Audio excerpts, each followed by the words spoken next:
रामू और उसकी पत्नी काव्या के दो बेटे थे जिनकी शादी हो चुकी थी और वो दोनों अपने अलग-अलग मकान में रहते थे। रामू और उसकी पत्नी बारी-बारी दोनों बेटों के घर रहने जाते थे। बड़ी बहू का नाम सुमन और छोटी का नाम अंजलि था। बड़ी बहू बहुत ही नकचिड़ी और बुरे स्वभाव वाली थी, जबकि छोटी बहू बहुत ही नरम दिल और प्यार करने वाली थी। आज रामू और उसकी पत्नी काव्या बड़ी बहू के घर आए थे, जिनके आते ही बड़ी बहू ने मुंह बना लिया था। आ गए आप दोनों। ऐसा लगता है जैसे कल ही आप यहाँ से गए थे और अब वापस भी आ गए। हाँ, मेरा मतलब हाँ, अच्छा ही किया आप आ गए। अरे क्या ओल पोल बोल रही हो। माता पिता को अंदर लेकर जाओ। बहुत सफर करके आए हैं, थक गए होंगे। अरे कोई बात नहीं बेटा, हम ठीक हैं। हाँ, तो मैंने रोका थोड़ी है। माँ जी और पिताजी को अपना कमरा तो पता ही है ना, वहाँ चले जाएं। मैंने कौन सा वहाँ लॉक लगा रखा है। इससे पहले कोई और बात हो, काव्या और रामू कमरे में चले जाते हैं। वहां जाकर क्या देखते हैं कि कमरे की हालत तो बहुत खराब है। हर जगह मट्टी लगी थी, जैसे किसी ने इतने दिन सफाई की ही ना हो। तभी रामू खांसने लगता है। मैं अभी जाकर काम वाली से कह देती हूँ, वो कमरा साफ कर देगी।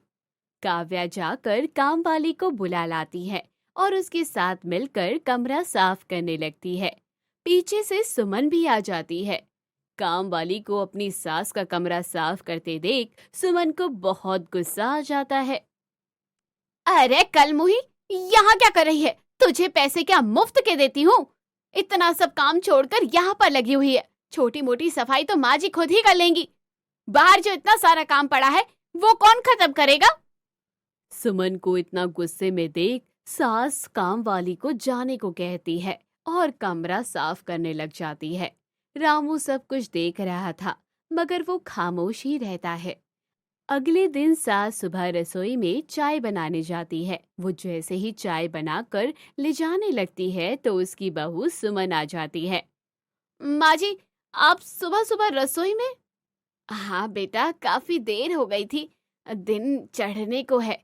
तुझे तो पता है ना कि सुबह चाय नाश्ता जल्दी करने की आदत है, तो सोचा खुद ही बना लूं चाय। माँ जी देखिए, ये आपका घर तो है नहीं जहाँ आपकी चलेगी। समझ रही हूँ कि आप मुझे देर से उठने का ताना दे रही हैं।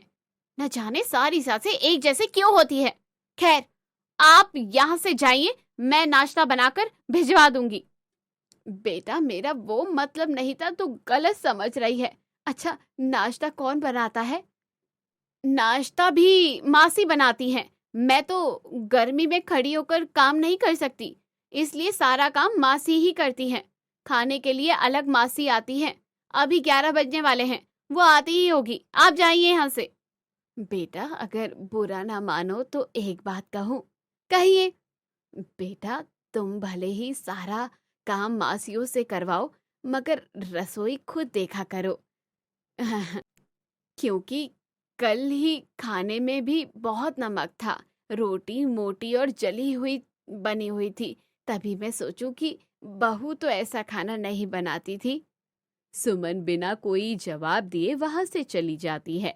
सास को अपनी बहू का ये व्यवहार देखकर बहुत बुरा लग रहा था, मगर वो खामोश रहती है और चाय लेके अपने पति के साथ चाय पीने बैठ जाती। थोड़ी ही देर में उसकी बहू सुमन वहां जाती है। माँ जी, जरा मेरे कमरे में आइएगा। ऐसा कहकर वहां से वो चली जाती है। रामू को बुरा लगता है जिस तरह बहू ने सास को बुलाया था। ये क्या बात हुई? बहू तुम्हें कैसे बुला रही है? जैसे तुम हो कोई नौकरानी। आने दो जरा विक्रम को, करता हूँ बात। नहीं, रहने दीजिए। बेवजह दोनों की लड़ाई होगी। मैं सुनाती हूँ बहू की बात। सास उठकर बहू के कमरे में चली जाती है, जहाँ वो पहले से ही उसका इंतजार कर रही थी। माँ जी, आप कह रही थी ना कि एक मासी काम सही नहीं करती, खाना सही से नहीं बनाती। मैंने आपकी बात मान ली है। ये तो अच्छी बात है बेटा। अभी मेरी बात खत्म नहीं हुई है। अब से आप खाना बनाएंगी और देखना, विक्रम को भी आपके हाथ का खाना बहुत पसंद है और मैं भी खा ही लूंगी, ठीक है ना? तो जाकर आप रसोई में दिन के खाने की तैयारी करिए। सास बहू की बात सुनकर हैरान हो जाती है, मगर खामोशी से रसोई में जाकर दिन के खाने की तैयारी करने लगती है और अब रोज सास ही खाना बनाती है। ऐसे ही बहू सारे काम अपनी सास से करवाती और हर काम में कमी निकालती, जिससे सास को बहुत दुख हो सके। बहुत ढीठ हैं ये दोनों, इतना तंग करने के बावजूद भी यहाँ से जाने का नाम नहीं ले रहे हैं। कैसे जान छूटेगी? ये सब बातें उसका ससुर सुन लेता है और उसे बहुत गुस्सा आता है। वो सीधा अपनी पत्नी के पास जाता है। सामान बांधो तुम, यहाँ से जा रहे हैं हम अभी और इसी समय। अरे हुआ क्या है, आप बताएंगे मुझे? तुमसे जितना कहा है उतना करो। सास खामोशी से सामान बांध लेती है और वो दोनों वहां से चले जाते हैं।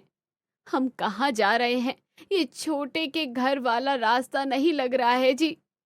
हम वृद्धाश्रम जा रहे हैं, अब किसी पे बोझ नहीं बनना चाहता। काव्या अपने पति की बात से सहमत हो जाती है और वो दोनों वृंदावन आश्रम में रहने चले जाते हैं। दूसरी ओर छोटी बहू तक ये बात पहुंच जाती है कि माँ और पिताजी सुमन के घर से जा चुके हैं। वो ये बात जानकर बहुत बेचैन सी हो जाती है। ना जाने माँ और पिताजी कहाँ चले गए हैं, वो घर नहीं आए। जैसे ही काम वाली आती है मैं उसके साथ जाकर उन्हें ढूंढती हूँ। आप भी आकर ढूंढिए ना। अंजलि जैसे ही फोन रखती है उसकी काम वाली मासी भी वहां आ जाती है। दीदी, मैंने रास्ते में बड़े साहब और माँ जी को वृद्धाश्रम जाते हुए देखा था। वो अपना सामान भी साथ में लेकर जा रहे थे। क्या? वृद्धाश्रम? अंजलि तुरंत ही मासी के साथ वृद्धाश्रम चली जाती है और अपने सास ससुर को घर ले आती है और बहुत रोती है। माँ जी, पिताजी, आप मेरे होते हुए वृद्धाश्रम क्यों गए? क्या मैंने आपके साथ कभी दुर्व्यवहार किया? मेरे लिए आप मेरे माँ और पिताजी जैसे हैं। मेरे लिए तो डूब मरने वाली बात है। अगर आप मुझसे नाराज है तो मैं आपके पाँव पकड़कर माफी मांगती हूँ, मगर आप आइंदा ये सब मत कीजिएगा। अरे बहू, क्या कर रही हो तुम? तुमसे कभी नाराज नहीं हुए हैं हम। बड़ी बहू के व्यवहार से हमारा दिल टूट गया था। सोचा कि हम किसी पर बोझ ना बने। माँ जी, पिताजी, आप मेरे लिए कभी बोझ नहीं हैं। मेरे सर पर आपका साया ही मेरा सबसे बड़ा आशीर्वाद है। सुमन दीदी भी समय के साथ सही हो जाएंगी। अब आप दोनों यहाँ से चलिए। अब मैं आप दोनों को कहीं नहीं जाने दूंगी। जीती रहो बेटी। वो अपने दोनों सास ससुर की दिन रात सेवा करती है, उन्हें किसी चीज की कमी नहीं होने देती। एक दिन ससुर अपनी हवेली के केस में कोर्ट जाते हैं और वो केस जीत जाते हैं। वो हवेली उनकी खानदानी और बहुत आलीशान थी। सास और ससुर बहुत खुश थे। वो दोनों मिलकर हवेली अपनी छोटी बहू के नाम कर देते हैं। अरे माँ जी, इसकी क्या जरूरत थी? मुझे ये सब नहीं चाहिए। मेरे लिए आपका प्यार ही सब कुछ है। बेटा, ये भी तो हमारा प्यार ही है तुम्हारे लिए। तुम दोनों ऐसे ही हमेशा खुश रहो। बेटा, हम दोनों का आशीर्वाद हमेशा तुम्हारे साथ है। दूसरी ओर ये बात अब बड़ी बहू सुमन तक पहुंच जाती है। हाँ, मगर अब वो कुछ नहीं कर सकती थी सिवाय अपने बुरे व्यवहार पर पछताने के, क्योंकि गया समय कभी वापस नहीं आता। इसी के साथ स्टोरी हुई यहीं एंड। इसलिए आपसे छोटी सी रिक्वेस्ट है, अगर आपको स्टोरी पसंद आई तो चैनल को सब्सक्राइब करिए, वीडियो को शेयर करिए।